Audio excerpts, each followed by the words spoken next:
Hi everyone, this is Fiona Apollo and I do art commentary, and oh boy do I have a doozy for you today. Today we are going to talk about a super big and influential rock band seemingly trying to extract free labour from new and upcoming animators. So a rock band known as Pink Floyd, yeah, the rock giants Pink Floyd, have recently invited a new generation of animators to enter a competition to create music videos for the songs showcased on their album Dark Side of the Moon as part of the album's 50th anniversary. But here's the catch. Only the winning animators out of possibly hundreds of applicants will be getting paid, which obviously is how a competition works, but we are going to go into the implications of this, and entering the competition also forfeits any ownership of animations to Pink Floyd themselves, which many have taken to mean that the artist won't have any rights to what they've created even if they don't win.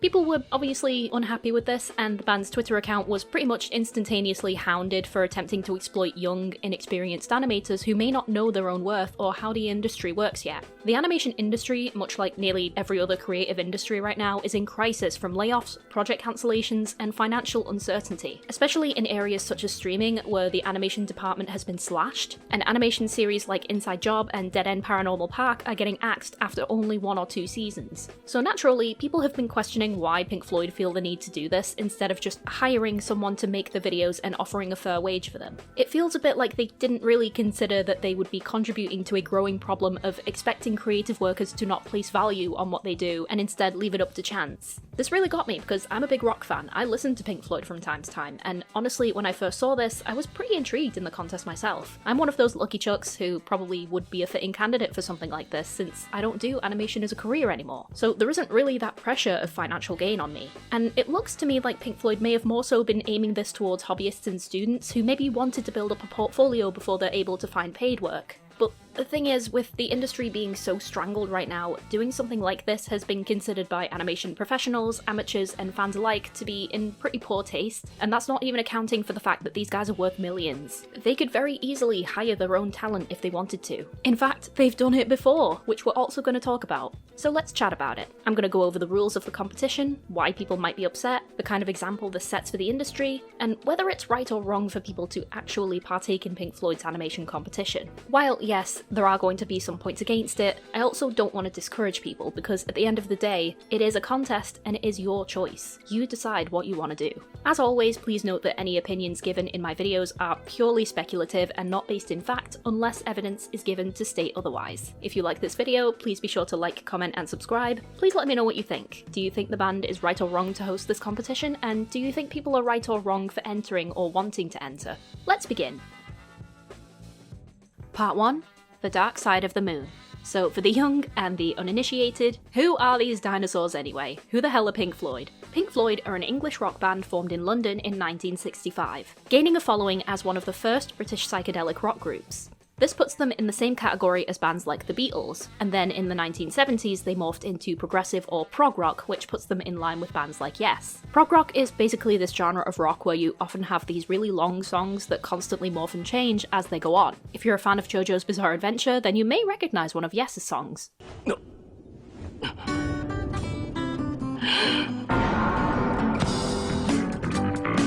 To give you all a bit of a timeline of Pink Floyd's achievements, the band was founded in 1965 by Syd Barrett, Nick Mason, Roger Waters, and Richard Wright. The remaining members currently are Nick Mason and David Gilmour, who joined the band in 1967. Syd Barrett actually ended up leaving in '68 due to a decline in his mental health. By 1967, the band was signed by EMI Records and began recording their music in Abbey Road in London. Their first album released at this time was The Piper at the Gates of Dawn, which went on to become one of the most influential albums of the psychedelic rock genre at the time. The very next year, they released the album A Saucer Full of Secrets, which was able to hit the UK top 10. Pink Floyd then proceeded to write multiple music scores for a variety of films, including the romantic drama More in 1969. In 1970, they released another album, Atom Heart Mother, which reached number 1 in the UK charts, followed by another album, Medal, in 1971, which got to number 3. And in 1973, Pink Floyd released their most prolific album, The Dark Side of the Moon. The album itself is meant to give a commentary on social and philosophical issues. This album managed to reach number 1 in the US charts, which at the time, and still kind of is, a humongous achievement. The Dark Side of the Moon is often regarded as one of the best rock albums in history, as well as being one of the best-selling albums in the entire world.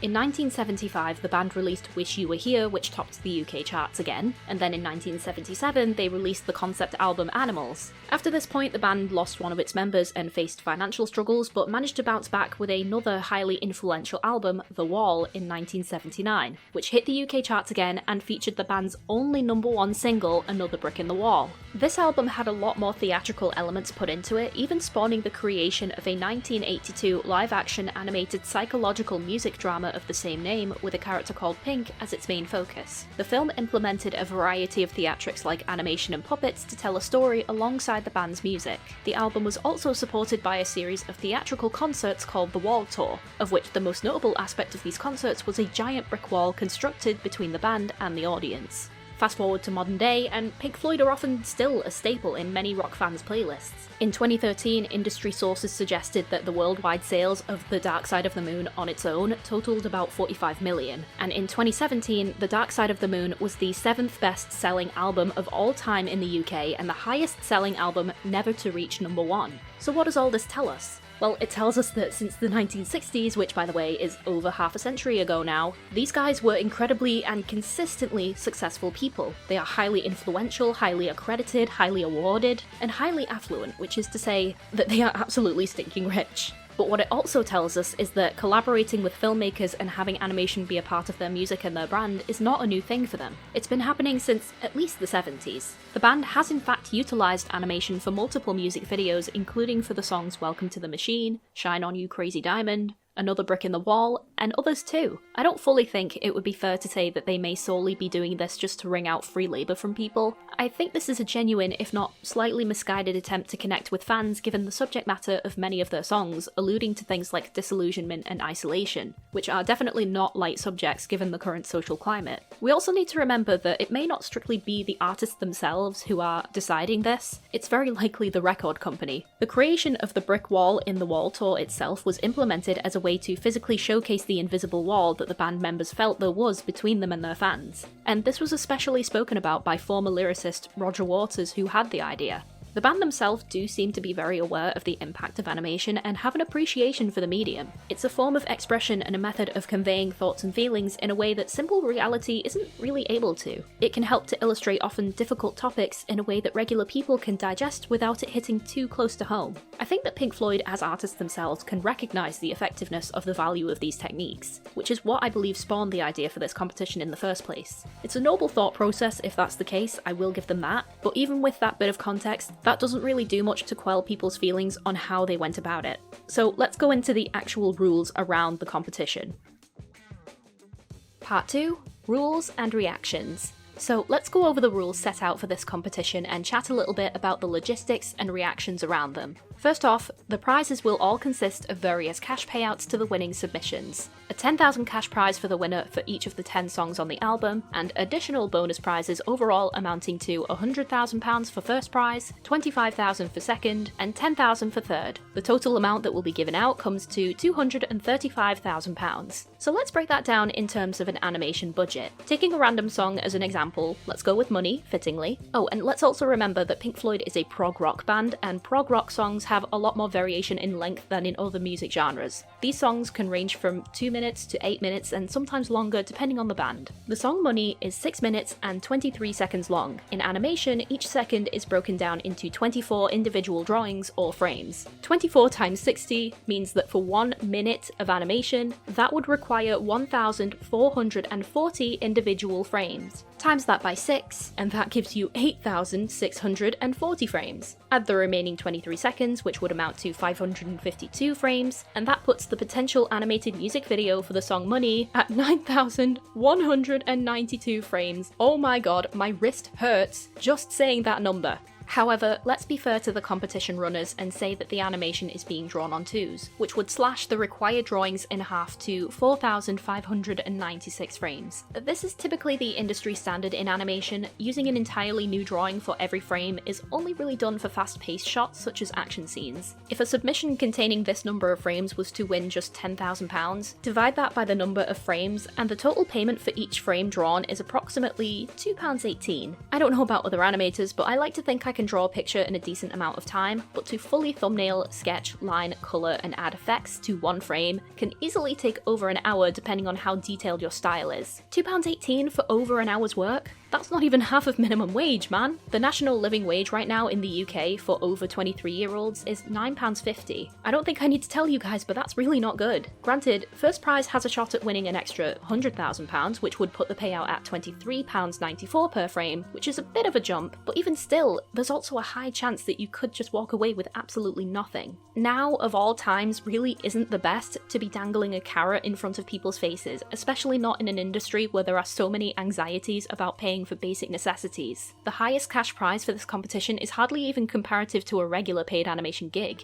If you really wanted to host a competition that would get people on your side, the prizes would have to be a lot higher than this. If we want to compare this payout to the budget of the production of The Wall, when The Wall's theatrical elements were being produced, it cost about $390,000 per minute when adjusted for inflation. So I know I've been pretty harsh on the cash prizes, but I do genuinely want to give them a fair chance at having some positive aspects as well. One thing I just thought of in favour of this is that these prizes are generally being viewed through the currency value of a first world country. The UK and US have a very high cost of living, so naturally the amount they're offering would seem almost insulting to us. But what if the winning submission was by someone in South America or Asia or Africa, for example, where the cost of living is cheaper? Picking a country at random, let's go with Argentina. £10,000 is roughly exchanged at about 2,280,849 pesos. The average monthly living wage in Argentina is, I believe, 65,427 pesos, which works out at about £288 per month.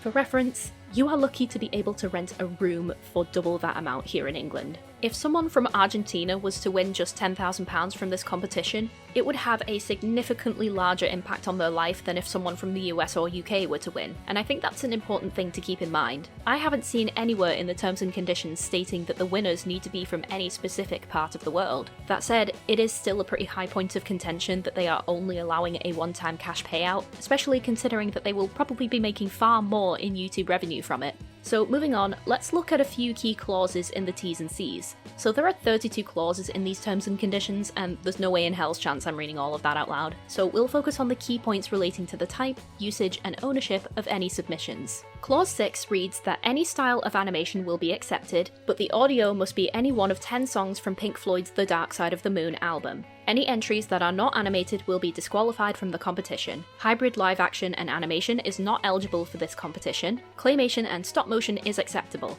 Neither a PF recording and/or a PF composition, as those terms are defined in clause 22 below, can be modified in any way, shape or form. Additional audio added to the beginning or end of your video entry for context of the visual storyline will be accepted for entry. You are permitted to add a beginning or end slate for their personal or production company name. Video entries that include visuals of discrimination of race or ethnicity, religion or belief, sexual orientation or any type of prejudice will be disqualified from entry. Interesting point of note here for the first half of this clause, I'm going to assume that they haven't considered entries that will no doubt be made entirely by AI, or if they have, they've considered it fair game as long as the submissions include no live action. There's a lot of contention about AI right now. I made a video about it last year. I'm not happy with it, so I'm currently making another one soon, but yeah, I'd like to hear what the band and the promoters of the contest themselves think about AI submissions, considering that clause 10 reads that multiple video entries from the same person are allowed. I feel like this contest, if it goes ahead, is just asking to be spammed with AI submissions. The reason I'm bringing this up is because if they're planning to copyright these music videos, well, a law has already been established that a piece of media has to have been created by a human to be copyrighted, so I don't know how they're gonna go about that. As well as that, there have also been legal protections put in place for music in respect to AI sampling, which was demanded by music producers with little to no pushback, whereas protections for image-based media has been viciously combated. Not gonna lie, I'm a little bit salty about that. If the contest does end up spammed with these types of submissions and they choose not to deem them as valid entries, I have a feeling that the next clause may be implemented. Clause 9. If the promoter receives fewer than 30 submitted video entries by the closing date, then the promoter reserves the right to cancel the competition and not award any prizes. The promoter shall be under no obligation to continue the competition and/or award any prizes if fewer than 30 video entries are submitted.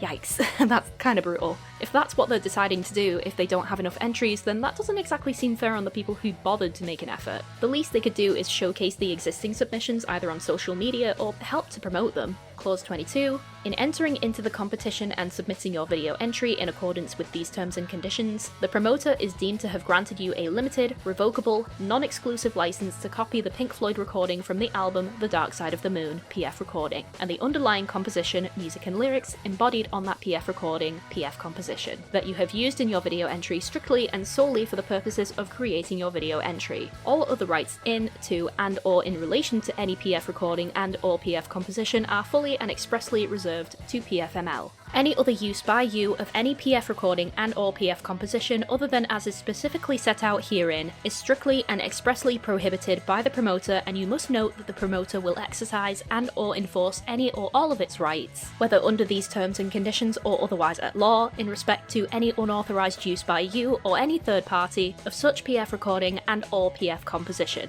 Something I want to ask in connection to this one is, if these submissions are all being uploaded to YouTube, and you are allowing the use of your songs to be used in them for the sake of the competition, will all of these videos still be copyrighted upon being uploaded? So in addition to potentially receiving a free music video should the entry not be chosen as a winner, will the label choose to claim copyright on all entries submitted regardless in order to rake in additional revenue from these animators? Clause 23. In consideration of the promoter granting you the limited license of rights set out in Clause 22 above, you hereby agree and acknowledge that in submitting your video entry, you irrevocably, exclusively, and with full title guarantee assign to the promoter, including by way of a present assignment of future rights, all rights in and to your video entry, including, without limitation, all copyrights and or proprietary rights as defined in the Copyright, Designs and Patents Act 1988 and or pursuant to laws in force throughout the world, and any amendments, extensions and revisions hereto, free from all claims and encumbrances for the promoter to hold the same unto itself, its successors, and assigns absolutely for exploitations at its sole discretion in all media, formats and or configurations, whether now or in future developed, throughout the world for the full period of copyright and all possible renewals, reversions, revivals and extensions thereof and thereafter, insofar as may be or become possible in perpetuity and without restriction and or further payment to you and or any third party. Dear Lord. So this clause is the one that people were really angry about, and for good reason. It's not exactly clear on whether or not they would enforce this onto only the winning entries, or if it applied to every single submission. But whatever way it meant, it is effectively adopting the Disney format of creative ownership. If you draw something for us, it will be ours and ours alone forever, no matter whether you drew it or not. So basically what this is saying is that after you receive your cash payout, they will retain full rights to your creation and will be fully within their right to milk as much money out of it to go into their own pockets without any potential for royalties or residual payments. With a band as massive and influential as Pink Floyd, this basically means that you will be making pocket lint for your own creation, and they will probably receive more than 10 times whatever they decide to pay you. This is not the way to go about encouraging creative freedoms, especially when there's a high chance that the applicants won't be able to showcase their works publicly and gain even a smidge of recognition after the fact. I don't know, man, there seems to be a few holes here, and I can't say I disagree with the people who are upset with how they've decided to go about all of this. Even commission artists who draw graphics for big corporations still retain certain rights to their creations, and to try and take those out of the equation is not very reassuring that you have appreciation or integrity for other artists in mind. I do think, however, that the bulk of this red tape comes back to the record company and not necessarily the band members, or at the least, I'm sincerely hoping that's the case as they are fellow artists, so surely they would be able to understand where people are coming from. But hey, I guess with that, we're just gonna have to wait and see. With all of that said, should people ultimately consider entering this competition? Part 3. Should you take part? So a lot of the discourse surrounding this is that A, this contest opens up a dialogue of the perceived value of animation by those who generally don't understand how expensive it actually is or how much work goes into it, and B, specifically mentioning a new generation of animators also speaks to the concern that young or less experienced creatives are being singled out and may unknowingly contribute to the problem of agreeing to insufficient terms of compensation. Both of these points create this kind of anxiety that hobbyists, students, and others who do not do animation for a solid living and who might choose to entertain this opportunity are, in some way, also a part of the problem.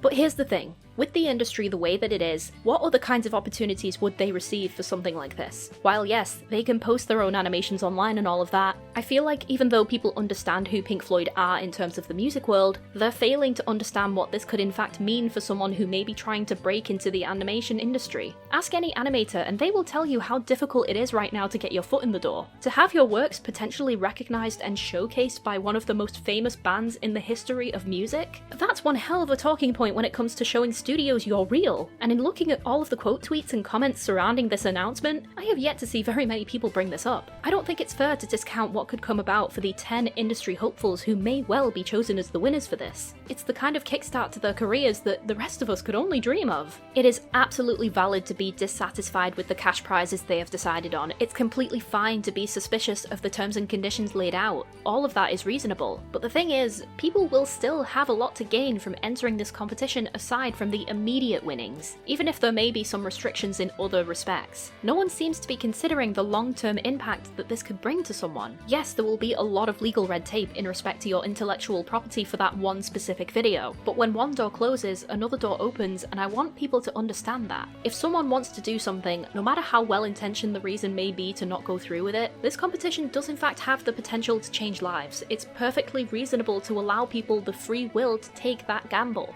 So, should you enter this competition? It is completely up to you. Whatever you decide, know that it was your choice and yours alone. Do not let other people make that choice for you. I can only wish good luck to those who do go through with entering. I would honestly love to, considering I'm a massive rock fan, but I'm happy where I am. And also, at the end of the day, we can only do so much to inform people of various viewpoints to consider, and they need to weigh up what to do with that knowledge for themselves. Okay, that's enough talking, I'm done. I need a drink. Thank you so much for watching, and if you like this video, please don't forget to like, comment, and subscribe. Do you agree with me or disagree? I have no doubt that many people will still have hang-ups, but at the end of the day, if this competition is going to go ahead, people will apply to it, and you can't really stop them. That's just free will for you, I guess. Stay safe, everyone, and I will speak to you soon. Bye!